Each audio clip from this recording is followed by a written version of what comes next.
السلام علیکم ورحمۃ اللہ وبرکاتہ۔ عزیز طالب علموں، سائنس کوئز سیریز کا ہمارا اگلا سائنس کوئز آپ کے سامنے موجود ہے، ہمارا ماحول۔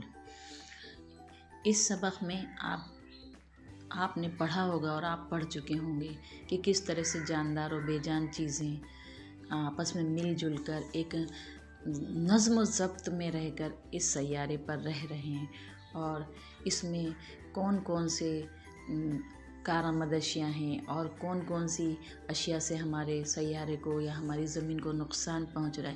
یہ تمام آپ سب چیزیں پڑھ چکے ہوں گے اور انشاءاللہ پڑھ کر اب آپ جواب دیں گے۔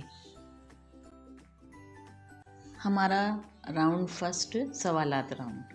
سب سے پہلا سوال ہے، ماحولیاتی نظام سے کیا مراد ہے؟ سوال نمبر 2، ماحولیاتی نظام میں تحلیل گر کی مثال بتائیے۔ سوال نمبر 3، اوزون کی پرت ہماری کن شعاعوں سے حفاظت کرتی ہے؟ سوال نمبر 4، کچرے کا تصفیہ کرنے کے لیے آپ کوئی 2 طریقوں کے نام بتائیے۔ سوال نمبر 5، ایک سب سے چھوٹی غذائی زنجیر بتائیے۔ سیکنڈ راؤنڈ، صحیح یا غلط بیانات۔ ان بیانات کو سنیے اور پھر بتائیے صحیح ہیں یا غلط۔ اگر غلط ہیں تو پھر آپ یہ سوال لکھ کر اس کے نیچے صحیح بیان لکھیے، تو آپ کو یاد بھی ہو جائے گا اور آپ کی معلومات میں اضافہ ہوگا۔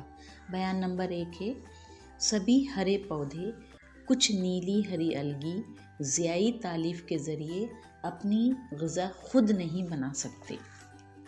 بیان نمبر 2، وہ اشیاء جو حیاتیاتی اعمال کے زیر اثر سے ٹوٹ پھوٹ جاتی ہیں انہیں حیاتیاتی تنزل پذیر اشیاء کہتے ہیں۔ بیان نمبر 3، غذائی زنجیر کا ہر مرحلہ ایک تغذیائی درجہ یا ٹراپک لیول کی تشکیل کرتا ہے۔ سوال نمبر 4، بیکٹیریا پھپھوندی مرے ہوئے باقیات کی تحلیل کرتے ہیں، پروڈیوسر کہلاتے ہیں۔ سوال نمبر 5، ہمارے ذریعے پیدا کیے گئے فضلے کے اتلاف سے شدید ماحولیاتی مسائل پیدا ہو رہے ہیں۔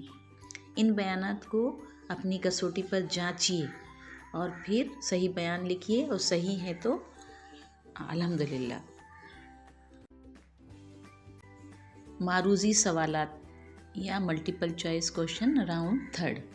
سب سے پہلا سوال ہے، مندرجہ ذیل میں سے کس گروپ میں صرف حیاتیاتی تنزل پذیر چیزیں ہیں؟ گروپ اے، گھاس پھوس اور چمڑا۔ گروپ بی، گھاس، لکڑی اور پلاسٹک۔ گروپ سی، پھلوں کے چھلکے، کیک، نیبو کا رس۔ گروپ ڈی، کیک، لکڑی اور گھاس۔ سوال نمبر 2، ان میں سے کون غذائی زنجیر کی تشکیل کرتا ہے؟ اے، گھاس، گیہوں اور آم۔ بی، گھاس، بکری اور آدمی۔ سی، بکری، گائے اور ہاتھی۔ ڈی، گھاس، مچھلی اور بکری۔ نمبر 3، ان میں سے کون سا عمل ماحول دوست ہے؟ اے، خریداری کے دوران سامان رکھنے کے لیے کپڑے کا بیگ استعمال کرنا چاہیے۔ بی، جب ضرورت نہ ہو تو پنکھے اور بلب کے سوئچ بند رکھنا۔ سی، اسکول تک اپنی والدہ کے اسکوٹر سے جانے کے بجائے پیدل جانا۔ ڈی، مذکورہ بالا سبھی۔ نمبر 4، اوزون کا سالمہ ہے۔ اے، ایک جوہری۔ بی، 2 جوہری۔ سی، سہ جوہری۔ ڈی، 4 جوہری۔ سوال نمبر 5، سبز پودے اپنی پتیوں پر پڑنے والی سورج کی روشنی کی توانائی کا تقریباً % ہی جذب کر پاتے ہیں؟ اے، 100%۔ بی، 90%۔ سی، 10%۔ ڈی، 1%۔ طالب علموں، آپ کے سامنے پیش ہے راؤنڈ 4، پہچانیے۔ یہاں آپ کے سامنے 3 خاکے بنائے گئے ہیں، ان کو پہچان کر یہ خاکے کس لیے بنائے گئے وہ لکھیے، ان کا عنوان، اور پھر اس کی تعریف بھی لکھیے۔ اب آپ کے سامنے کوئز نمبر 11 کے جوابات موجود ہیں، اپنے جوابات سے ملائیے اور غلط جوابات کو صحیح کیجیے، اور صحیح ہے تو الحمدللہ۔